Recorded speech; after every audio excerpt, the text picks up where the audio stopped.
Hello students, आज का हमारा टॉपिक रहेगा प्रोटोजोन्स। तो हमने फोटोसिंथेटिक किया, ठीक है, उसमें हमने तीनों किए, डायटम्स, डायनोफ्लैजिलेट्स एंड यूग्लिनोइड्स। साथ में हमने अब उसके बाद हमने किया स्लाइम मोल्ड्स। अब हम स्टार्ट कर रहे हैं प्रोटोजोन्स। तो प्रोटोजोन्स जो हैं यूनिसेलुलर तो रहेंगे। तो इसकी फर्स्ट कैरेक्टरिस्टिक अगर देखूँ तो protozoans are unicellular protist which show कौन सा न्यूट्रिशन शो करते हैं? हिट्रोट्रॉफिक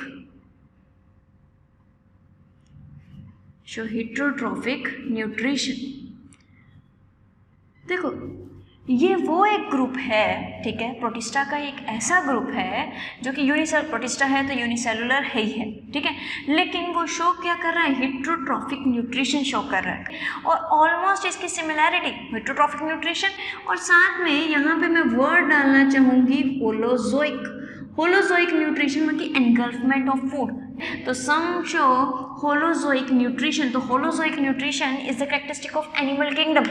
तो बोलते हैं they are considered as primitive ancestors of animals. तो इसका नेक्स्ट पॉइंट आ जाते हैं कि protozoans are considered as ancestor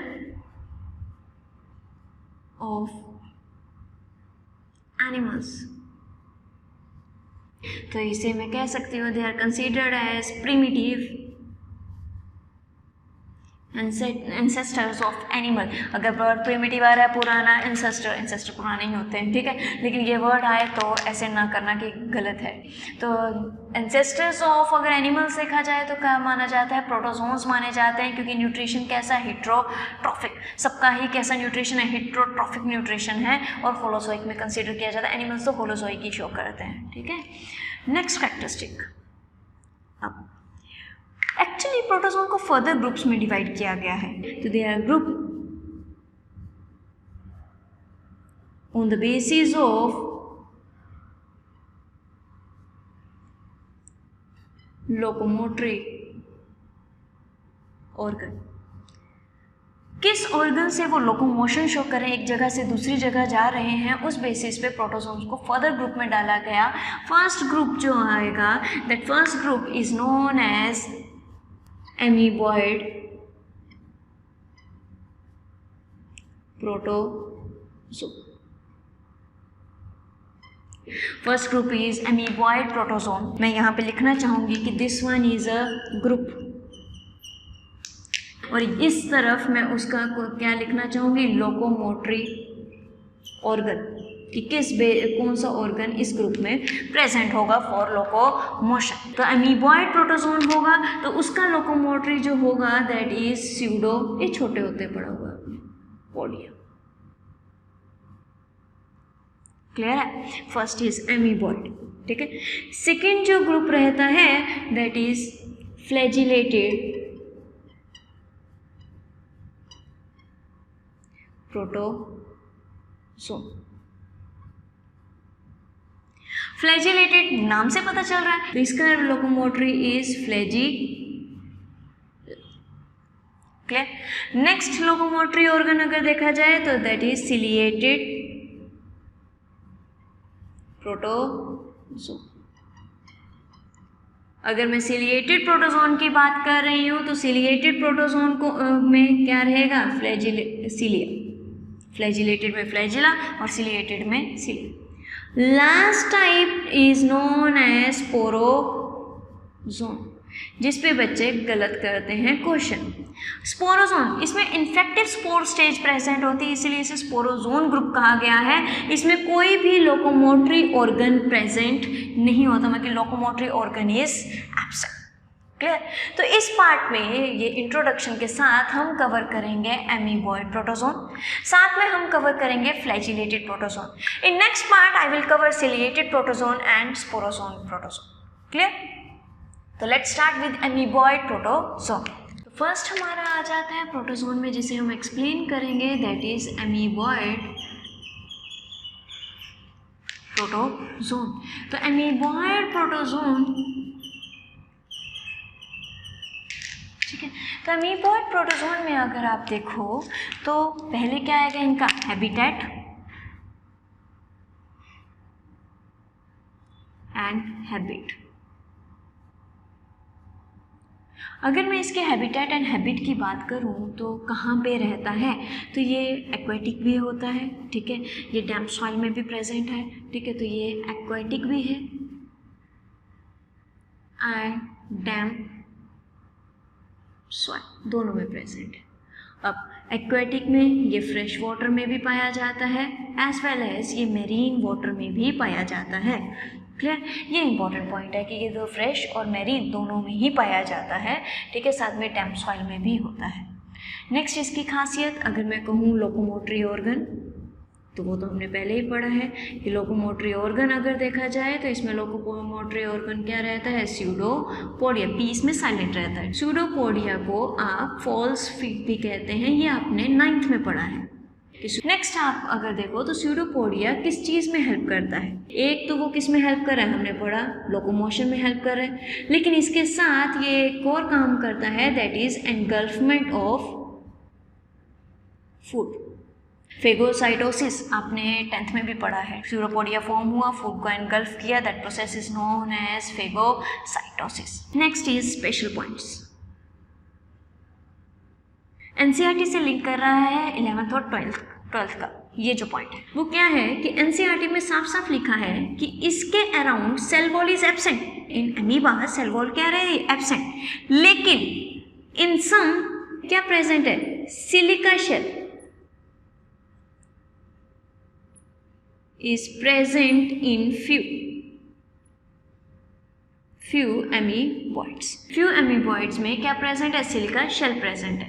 वो जो amoeboid जिनमें सिलिका शेल प्रेजेंट होता है, that amoeboids are known as ant amoeba। अब एंट अमीबा आप एनसीईआरटी में भी देखो तो उन्होंने लिखा है it is a marine amoeboid. तो सिलिका शेल जिसमें प्रेजेंट होगा वो कौन सा है, एंट अमीबा। कौन सी टाइप आ जाती है, कहाँ पे पाया जाता है, मैरीन में पाया जाता है। ये काफ़ी ज़्यादा इंपॉर्टेंट पॉइंट है ना। एंट अमीबा के बारे में अगर मैं कहूँ तो इससे रिलेटेड जो क्वेश्चंस आपको ह्यूमन हेल्थ एंड डिजीजेस से लिंक होते हैं, ठीक है, तो यहाँ भी ये क्वेश्चन दिखेंगे। ये ऐसा अमीबॉइड है दैट कॉज अ डिजीज, ये एक डिजीज कॉज करता है and that disease is known as amoebic dysentery.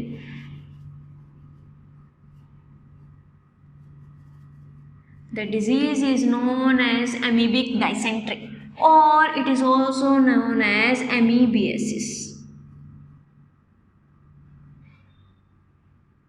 Disease है amoebiasis। अब ये डिजीज कॉज जब करता है तो इसकी कोई ना कोई स्टेज होगी जो ये डिजीज कॉज करेगा। तो इसकी बेसिकली 2 फॉर्म्स आती हैं, आपको यही याद रखना है। एक form is known as magma, ठीक है, मैग्मा नहीं ना, ठीक है, मैग्ना। और एक फॉर्म आ जाती है मैन्यूट। जो मैग्ना फॉर्म होती है, इसका जो स्पोर फॉर्म होता है that is known as trophozoite. ये एमसीक्यू है, ये एमसीक्यू है कि ट्रोफोजोइट। मैग्ना चाहे वर्ड ना पूछा जाए, वो ट्रोफोजोइट स्टेज पूछेंगे। Trophozoite is present in Entamoeba histolytica and that stage is pathogenic. Pathogenic stage वो स्टेज होती है दैट कॉज डिजीज, तो that stage is pathogenic. Minute stage जो होती है दैट इज नॉन पैथोजेनिक, ठीक है, दैट स्टेज इज एनसिस्टेड। मतलब कि एक सिस्ट फॉर्म होती है जो इंटेस्टाइन के सेंटर में ही रहती है। लेकिन ये जो स्टेज है दैट इफेक्ट सब म्यूकोजा एंड म्यूकोजा, कुछ ना समझ आने वाला, क्या वर्ड बोल रही, म्यूकोजा एंड सब म्यूकोजा। बेटा जब आप डाइजेस्टिव सिस्टम पढ़ोगे तब मैं बताऊंगी कि लार्ज इंटेस्टाइन या स्मॉल इंटेस्टाइन जो हमारी गट जा रही है उसके पार्ट्स होते हैं, उसकी लेयर्स प्रेजेंट होती हैं। तो इनर मोस्ट लेयर और उससे अंदर वाली लेयर म्यूकोजा एंड सब म्यूकोजा, ये जो स्किन है, ठीक, तो जिसके साथ आप स्किन लेयर को आप टच कर सकते हो दैट लेयर इज म्यूकोजा। तो म्यूकोजा के नीचे वाली को क्या कहेंगे, सब म्यूकोजा। तो ऐसी ही लेयर आपकी इंटेस्टाइन में भी पड़ी हुई है। तो ये जो लेयर है दैट इफेक्ट म्यूकोजा एंड सब mucosa layer of large intestine.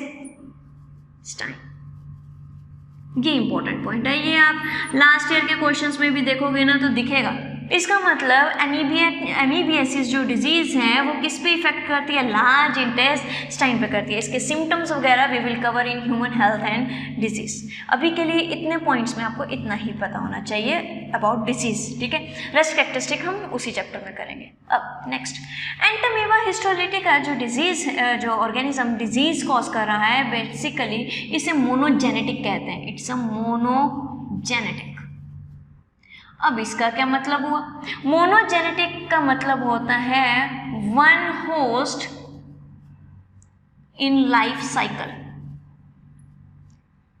ये वर्ड हो सकता है डाइजेनेटिक, मोनोजेनेटिक, सिर्फ एक डेफिनेशन ही पूछ लियो। मोनोजेनेटिक मतलब कि उसके पूरे लाइफ स्पैन में होस्ट क्या रहता है, एक ही रहता है।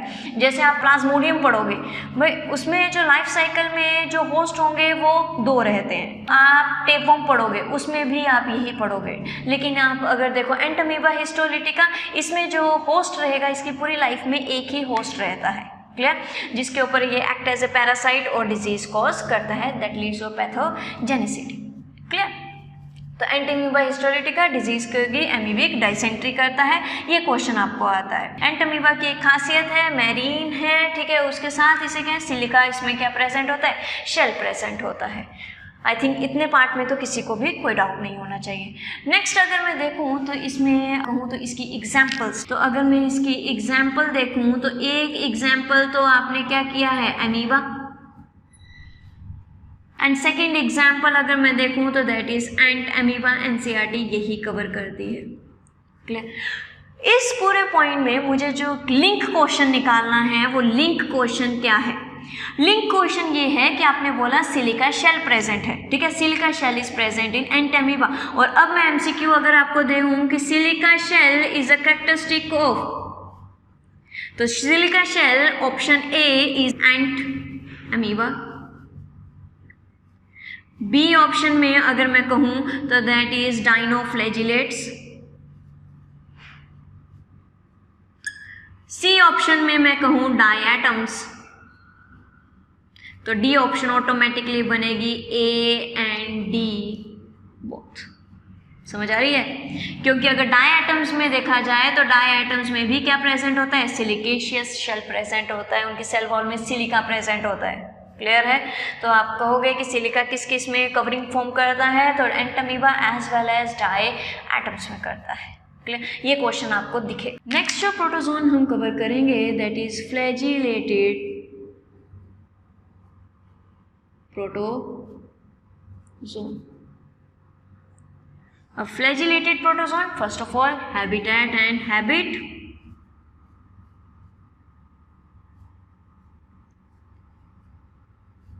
हैबिटेट एंड हैबिट में अगर मैं देखूँ फर्स्ट ये कहाँ पे प्रेजेंट होंगे, एग्जैक्टली हमारा एक पॉइंट तो कॉमन ही रहेगा, एक्वेटिक, ठीक है, एंड फ्यू आर पैरासिटिक।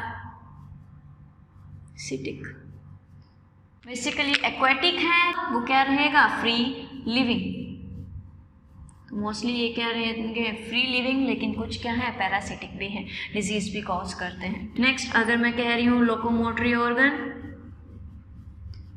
तो लोकोमोटरी ऑर्गन जो रहेगा वो क्या फ्लैजिलेटेड है, तो सबसे इजी क्या रहेगा फ्लैज। ये ना सबसे इजी क्वेश्चन होता है अगर इनका लोकोमोटरी ऑर्गन पूछ लिया जाए, ठीक है। नेक्स्ट वन अगर मैं देखूँ तो स्पेशल फीचर, स्पेशल फीचर में मैं यही कहूँगी कि ये वो ऑर्गेनिज्म हैं जिनकी सेक्सुअल रिप्रोडक्शन जो मोड है वो रेयर है, लेकिन इसकी अगर मैं देखूँ इसकी न्यूट्रिशन लेवल, ठीक है, तो ये सिम्बायोटिक रिलेशन भी शो करता है, ये कमेंसलिज्म भी शो कर रहा है, साथ के साथ ये पैरासिटिक नेचर भी शो करता है। तो इट शो कमेंसलिज्म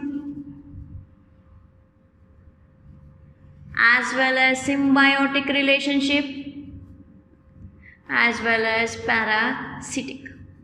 अब commensalism देखो सिम्बायोटिक सबको पता है, साथ मिलके पैरासिटिक भी पता है, ये वर्ड नहीं पता है, ठीक है।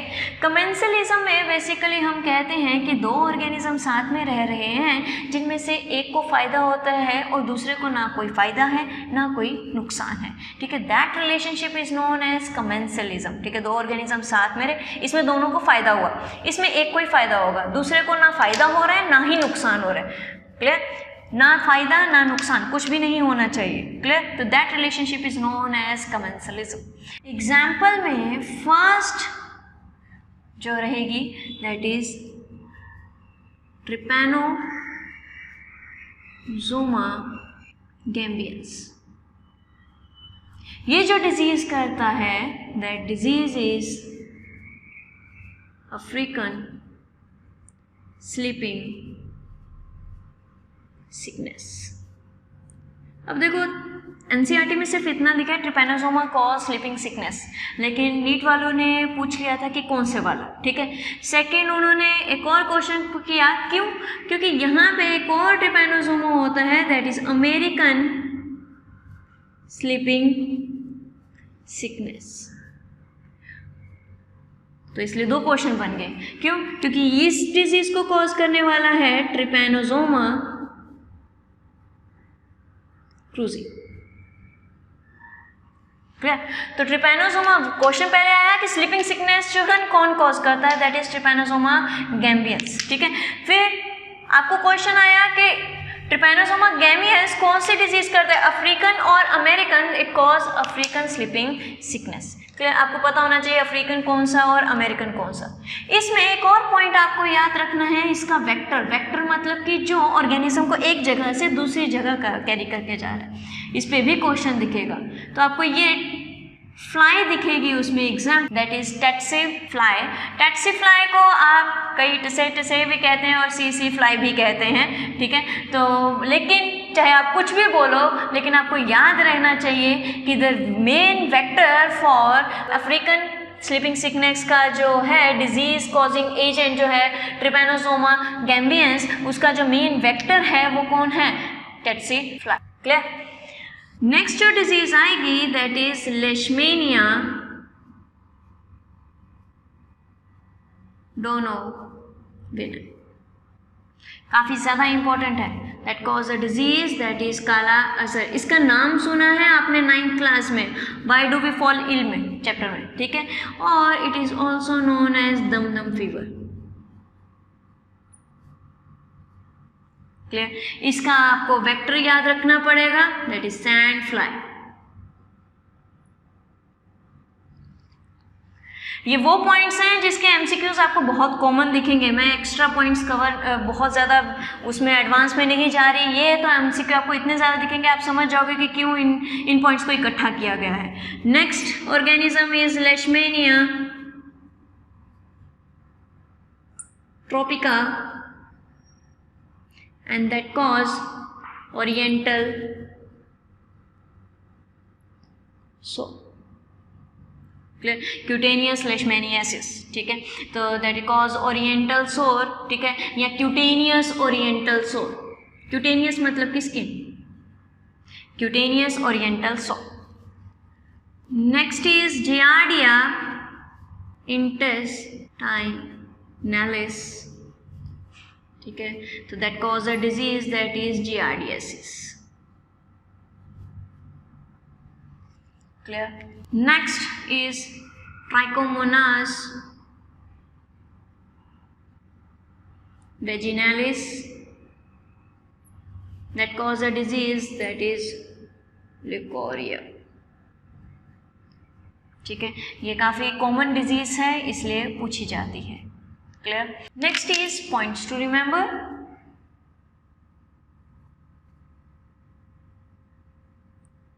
इसका रीज़न है कि मैंने ये पॉइंट क्यों अलग किया है, क्योंकि ये रिप्रोडक्शन इन ऑर्गेनिज्म में 12th में कवर होता है, लेकिन आपको एमसीक्यू दिखेगा।